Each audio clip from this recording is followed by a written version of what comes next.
안녕하십니까. 법무법인 PK 박지연 변호사입니다. 안녕하십니까. 변준석 변호사입니다. 오늘은 어떤 이야기를 좀 해보면 좋을까? 저희가 미리 얘기를 좀 나눴죠. 네, 맞습니다. 사실 저희가 실제로 검찰에서 나왔잖아요. 최근에 검찰이 많은 비판을 받고 있고 정치적인 문제 때문에 그렇지만 별개로 사건 처리 과정에서 정관 변호사의 특징이나 어떤 장점은 사실 현재 검찰이 비난받고 있는 건 완전 별개 문제이기 때문에 맞습니다. 실제 검찰이나 정관 출신 변호사들의 특징이나 장점에 대해서 얘기해 보는 것 어떨까요? 네. 그것에 대해서도 얘기하고 그리고 일반 분들이 이 정관 변호사를 바라보는 시선에 있어서 저희가 생각하는 것과 차이가 있는 지점이 있는 것 같아서 그 얘기도 좀 나눠보면 좋을 것 같습니다. 맞습니다. 정관 변호사라고 말을 하지만 이런 표현보다는 저희는 이제 검사 출신 변호사들이니까 그 부분에 대해서 적극적으로 좀 얘기를 나눠보면 좋을 것 같아요. 좋습니다. 제가 생각할 때 검사로서 근무해서 이제 변호사를 하면서 느끼는 최대의 장점은 형사사건의 전반적인 절차에 대해서 저희가 잘 알고 있다는 점인 것 같아요. 그다음에 고소장을 접수하는 단계에서 어떤 식으로 배당이 이루어지는지 그리고 어떤 순서로 보통 수사가 이루어지고 그다음에 이제 압수수색 영장을 집행할 때는 어떤 과정을 통해서 이루어지는지 그리고 구속 영장도 마찬가지고 그리고 경찰에서의 불송치 그리고 송치 단계 그리고 검찰에서 법원으로 넘어가는 단계 그리고 법원에서 또 공판검사님과 수사검사님의 관계 이러한 형사 절차 전반에 대해서 저희가 좀 잘 알고 있다는 것이 업무를 하는 데 있어서 큰 장점이 되는 것 같습니다. 맞습니다. 이게 실제 검찰의 사건이 이제 송치가 됐을 때나 아니면 그 전 단계나 수사 담당자와 변호사가 소통하는 경우가 많이 있죠. 그 과정에서 수사 담당자, 수사관이나 아니면 담당검사나 그분들과의 면담이나 전화통화 상황에서 어떤 멘트를 했을 때 그 멘트가 무슨 의미인지 그리고 그게 왜 그런 멘트를 했는지 앞으로 어떻게 진행이 될지는 정말 기존의 검사로서 경험을 했을 때 추측할 수 있는 것들이 기반이 돼서 정말 무시하지 못할 어떤 경험이 축적이 되겠죠. 그래서 조금만 기다려 주십시오. 아니면 이 사건은 조금 기다려야 될 것 같습니다. 이렇게 단순히 1차원적인 멘트라도 왜 그런 멘트를 했고 우리는 뭘 준비를 해야 되는지에 대해서 저희 좀 신속하게 파악을 할 수가 있죠. 맞습니다. 그래서 어느 단계에서 좀 의견서를 제출하면 좋을지 수사관이나 검사님과 이제 만나서 구두 변론을 하면 좋을지 그리고 또 합의는 어떤 단계에서 적극적으로 하면 좋을지 이런 것들에 있어서도 그 장점을 가지고 있는 것 같습니다. 저는 정말 큰 장점이 그건 것 같아요. 많은 변호사님들이 검사실에 직접 올라가시는 것을 많이 꺼리시는 건 사실이죠. 맞습니다. 근데 검사 출신 변호사들은 사건이 수임되거나 검찰에 사건 송치되면 무조건 거의 대부분 검사실에 올라갑니다. 올라가서 실제적으로 그 전에 검사님과 면담 일정을 미리 잡습니다.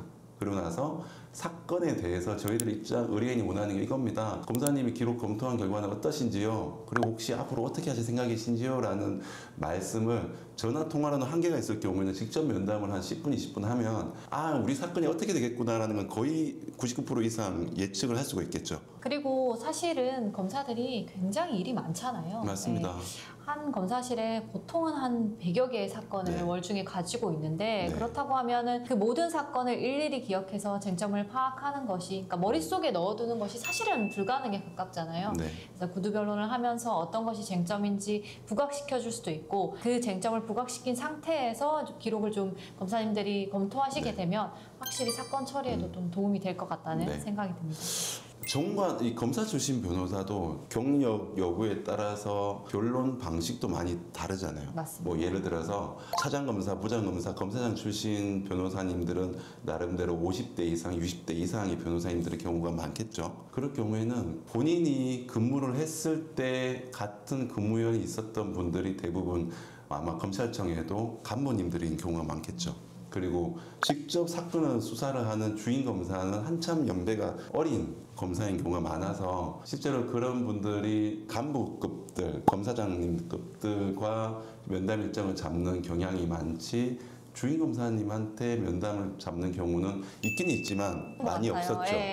그게 왜 그런지 여쭤보니까 그분들이 하시는 말씀이 연배가 너무 차이 나니까 거기 가가지고 또 쪼아리고 이러기가 너무 부끄럽다. 뭐 거기에 대해서 굳이 내가 그럴 필요가 있느냐라고 말씀하시는데 사실 그게 제일 필요하지 않습니까? 맞습니다. 주임 네. 검사님이 사건을 처리하시는 게 제일 중요하죠. 맞습니다. 그리고 더 나가서 요 최근에는 뭐 검사장님이나 간부급이라 해서 사건을 구체적으로 지휘를 하거나 이거에 대해서 좀 바꾸라고 이렇게 얘기할 수 있는 시대는 지났지 맞습니다. 않습니까? 네. 전관의 어떠한 영향력, 네. 예전에 우리가 생각하는 네. 그야말로 나쁜 뜻으로 쓰이는 전관예우 이런 것들은 사실은 거의 사라져가는 것 같아요. 네, 맞습니다. 저도 뭐 검사 시절에 네. 뭐 정관 분들이 찾아왔다고 해서 결론을 바꾼 적은 전혀 없거든요. 그렇죠. 그냥 그 변론하시는 내용을 보고 네. 저희가 합리적인 결론을 선택하는 것뿐인데 그렇다고 하면은 그 변론하는 내용을 잘 전달하는 것이 네. 제일 중요하다는 생각이 듭니다. 맞습니다. 오늘 그 얘기의 사실 핵심 두 가지인 것 같아요. 네. 형사건 절차에 대한 경험이 많다. 그렇기 때문에 효율적으로 의뢰인 입장을 전달할 수 있는 방법을 잘 알고 있다. 그것이 이제 검찰 출신 변호사의 참점이 아닌가 네. 싶습니다. 네, 하나만 좀 더 말씀을 네. 드리면 제가 이제 검찰에서 영장 전담 검사와 네. 그리고 수사권 조정이 이루어졌을 네. 때 이제 불송치 사건을 전담하는 그런 전담을 좀 했었는데요. 네. 그때 느낀 것이 검사들이 정말 많은 양의 사건을 보고 처리하는구나. 왜냐면은 변호사들 같은 경우에는 뭐 한 달에 많이 수임을 해도 네. 사실은 1인당으로 치면은 뭐 5건 이상 수임하면 굉장히 많이 맞아요. 수임하는 변호사잖아요. 네. 그런 걸 칠 때 한 달에 한 100여 건의 사건을 경험해 본 것이 굉장히 또 도움이 되지 않나 그런 생각이 맞습니다. 듭니다. 네. 네. 오늘 정관 변호사에 대해 여러분들이 가지고 계신 생각에 대해서 저희의 생각을 좀 풀어봤는데요. 네. 다음에 또 궁금하신 점이 있으시면 남겨주시기 바랍니다. 다음엔 또 더 재밌는 유익한 영상으로 찾아뵙겠습니다. 감사합니다. 감사합니다. 네.